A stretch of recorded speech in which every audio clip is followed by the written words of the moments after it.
अफगानिस्तान के रहमानुल्लाह गुरबाज पाकिस्तान के किंग बाबर आजम से मच बेटर साबित हो रहे हैं। ये मैं बहुत बड़ी बात कर रहा हूं। As a Babar Azam fan रहा हुआ हूं, अभी भी हूं, लेकिन बाबर आजम दिल बड़ा दुखा हुआ है। लेकिन जो सच है वो सच है। पिछले 2 आईसीसी टूर्नामेंट से लेकर अगर आप देखेंगे तो रहमानुल्लाह गुरबाज बाबर आजम से ज्यादा अच्छा प्लेयर है। वो क्यों मैं बात कर रहा हूं, क्योंकि at the end what matter most is match winning knock.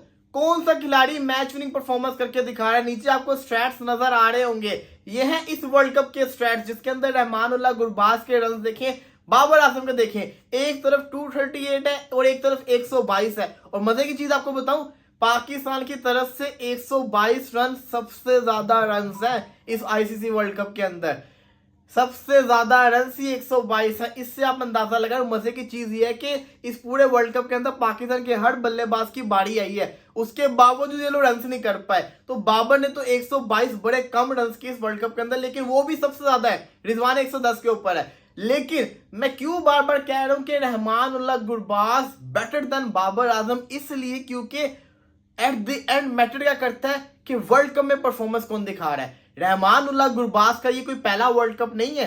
Rahmanullah Gurbaz ने 2023 के वर्ल्ड कप के अंदर ही पाकिस्तान को एक मैच विनिंग नॉक खेल के हराया था। अगर आपको याद हो तो पाकिस्तान के खिलाफ जो टारगेट चेज हुआ था उसके अंदर 80 रन मारे थे रहमानुल्लाह गुरबाज ने। और उस वर्ल्ड कप के अंदर भी रहमानुल्लाह गुरबाज के बल्ले से 290 समथिंग रन आए थे। 280 या 290 रन उसने उस वर्ल्ड कप में मारे थे, जिसके अंदर एक मैच विनिंग नॉक था जो कि पाकिस्तान को हराया था। और बाबर आजम का तब लेवल बहुत ऊपर था, लेकिन बाबर ने 320 रन भी किए थे, 350 भी किए थे। 2 लूजिंग को उसके अंदर थे और एक आपका न्यूजीलैंड के अगेंस्ट वो जो बारिश वजह से पाकिस्तान मैच जीत गया था। लेकिन रहमानुल्लाह गुरबाज की तब भी जो परफॉर्मेंस थी वो विनिंग कोस्ट के अंदर आ रही थी। और सबको छोड़ दे, इसी वर्ल्ड कप में दोबारा आ जाए, 238 रन किए हुए हैं। बाबर आजम ने कितने रन किए हुए हैं? 122। चले जी, रन तो हो गए। उसके बाद आ जाए जरा स्ट्राइक रेट के ऊपर। रहमानुल्लाह का स्ट्राइक रेट आपके सामने 141 का स्ट्राइक रेट, एक ओपनर का जो कि बेस्ट है। अगर आपकी एवरेज 30 प्लस और स्ट्राइक रेट 140 प्लस है T20 के अंदर, इसका मतलब है कि आप बॉस हैं,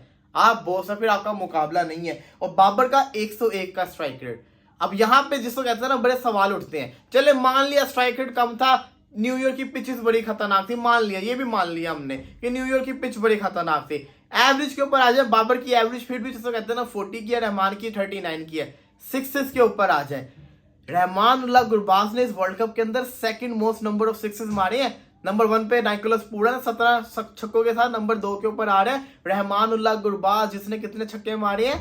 15 छक्के मारे रहमानुल्लाह गुरबाज ने। बाबर आजम ने कितने मारे हैं? जस्ट थ्री बाबर आजम के बल्ले से छक्के आए हैं। और बाबर आजम के साथ ये भी रिकॉर्ड जाता है कि बाबर आजम ने तकरीबन कोई 200 या 250 बॉल हो चुकी हुई, मतलब 200 बॉल हो चुकी हुई कि पावर प्ले में से छक्का ही नहीं मारा। इससे बढ़ के दुखी चीज हमारे लिए क्या हो सकती है? बाबर आजम ने पावर प्ले में 6 नहीं लगाया हुआ। ये बहुत डिस्कस्टिंग किस्म का स्ट्रैट है। अब आ जाए जरा 50s के ऊपर। रहमान के बल्ले से 350 आए, तीनों के तीनों अफगानिस्तान मैचेस जीती। जिस मैच के अंदर रहमानुल्लाह गुरबाज रन करता है, अफगानिस्तान मैच जीत जाती है। बाबर आजम के बल्ले से एक भी 50 नहीं आया, एक भी 50 बाबर आजम के बल्ले से नहीं है। यही मैटर करता है at the end.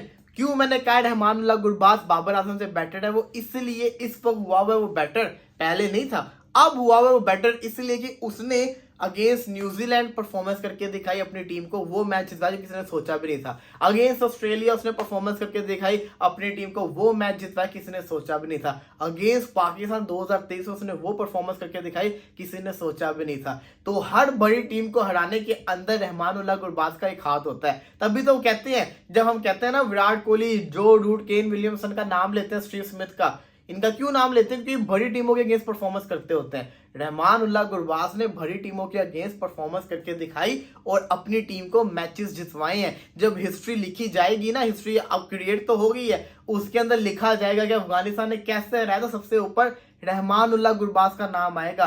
Rahmanullah Gurbaz ने अपनी पहचान खुद बनाई है। और इंडिया के गेम में तब बार बार क्यों कहा था रहमान का खेलना जरूरी है, इसी वजह से कहता हूं कि ये चलेगा तो अफगानिस्तान के पास चांस होता है। ये होते हैं प्लेयर्स, ये होती है परफॉर्मेंस। बाबर ने 2021 के वर्ल्ड कप के अंदर 300 रन मारे थे, बड़ा अच्छा जिसको कहते हैं ना स्टार्ट लिया था, लेकिन बाबर का ग्राफ उसके बाद से किसी भी आईसीसी टूर्नामेंट के अंदर उठा ही नहीं। नीचे ही जाता जा रहा है। क्या फायदा आपके ऐसे स्ट्रैट्स का? रहमान की अगर आप पिछले वर्ल्ड कप की परफॉर्मेंस देखें और इस वर्ल्ड कप की देखें तो उसने परफॉर्म और अच्छा किया है, उस वर्ल्ड कप की निस्बत और अच्छी परफॉर्मेंस करके दिखाई है उसने इस वर्ल्ड कप के अंदर।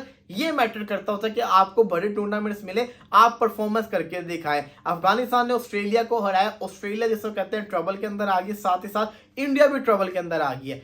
इंडिया इसलिए ट्रबल के अंदर आई कि अगर इंडिया को ऑस्ट्रेलिया ने 80 रन के मार्जिन से हरा दे, जो कि बड़ा मुश्किल है, लेकिन व्हाट इफ अगर ऐसा होगा तो इंडिया मुश्किल में इसलिए होगी क्योंकि ऑस्ट्रेलिया तो क्वालिफाई कर जाएगा, फिर इंडिया का रन रेट कम होगा, फिर अफगानिस्तान के पास ये चांस होगा कि बांग्लादेश को अच्छे रन रेट से हरा के इंडिया को बाहर कर दे। ये पॉसिबल हो सकता है, लेकिन ऐसा होगा नहीं क्योंकि इंडिया अगर हारा भी तो वो 5-10 रन के मार्जिन से हारेगा और उनके रन रेट को इतना इफेक्ट नहीं पड़ेगा। लेकिन अगर ऑस्ट्रेलिया 5-10 रन के मार्जिन से जीत भी जाता है इंडिया से, तब भी अफगानिस्तान के पास चांस होगा कि अच्छे रन से बांग्लादेश को हराए और ऑस्ट्रेलिया के जो रन रेट है उसको बीट कर दे। तो ये जो ग्रुप है ना, ये बड़ा खतरनाक किस्म का ग्रुप हो गया है। अगले ग्रुप का तो फैसला आज रात को हो जाएगा, लेकिन इस ग्रुप के जो फैसले हैं ना वो होने जा रहे हैं। बड़ा मजा आने वाला है, बड़ा जैसा कहते हैं ना एक्साइटमेंट होने वाली है। कौन सी टीम क्वालिफाई करेगी, कौन सी टीम फाइनल खेलेगी, कौन सी टीम सेमीफाइनल में जाएगी। अब जिसको कहते हैं ना 2 दिन जो क्रिकेट है वो बड़ी आउटस्टैंडिंग, बड़ी खतरनाक किस्म की क्रिकेट होने जा रही है। लेकिन as a Pakistani I am upset, I am sad, I am disappointed कि बाबर आजम और पाकिस्तान की पूरी टीम वो कुछ नहीं कर पाई जो उनको करके दिखाना चाहिए था।